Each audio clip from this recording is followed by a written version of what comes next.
Værsgo. Vi har øvelse 154. Christian ønsker at bestemme afstanden til et træ, der står på den anden side af en flod.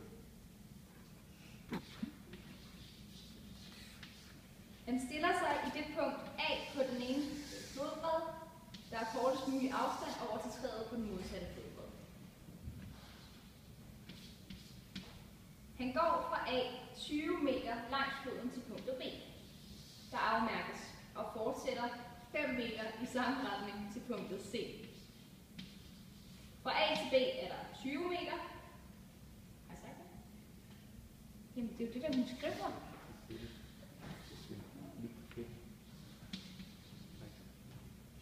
Derefter drejer han 90 grader og går 8,5 meter vinkelret væk fra floden til punktet D.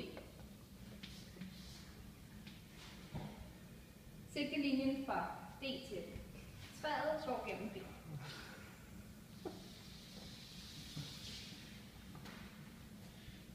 Der er nu tegnet 2 ensvinklede trekanter, hvis vi lige forbinder træet og punktet A. Og for at beregne den her opgave, altså for at finde ud af, hvor langt der er fra punktet A til træet, skal vi bruge noget viden om skalefaktoren for ensvinklede trekanter. Bum bum melum. Kom så, Frida. Nej, den anden der.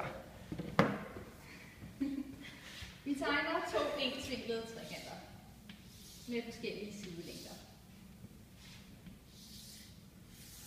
Vi navngiver den første trekant ABC.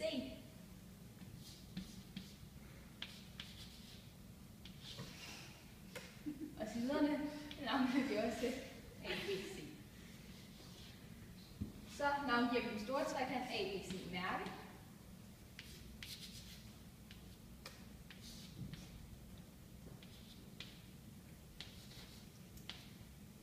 Og disse trekanter har som sagt ens vinkler og er ensvinklede. Så er det ud på den anden side.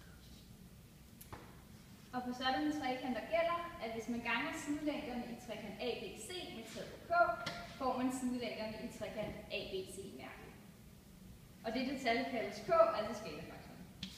Altså K er lige med skalefaktoren. Så man kan altså sige, at A-mærke er lige med K gange A. B-mærke er lige med K gange B. Og C-mærke er lige med K gange C.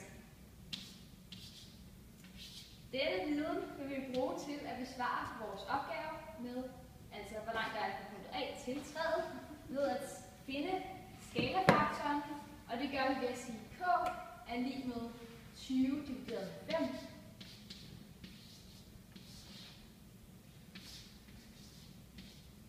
Altså er K er lige med 4.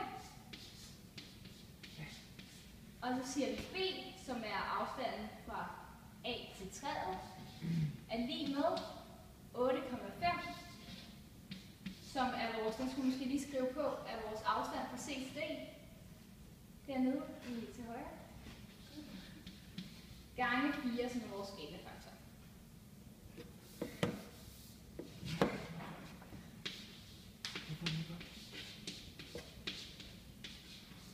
Og det bliver så 34 meter.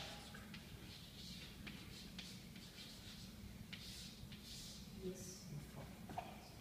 Ja. Det er afstanden fra træet til punktet.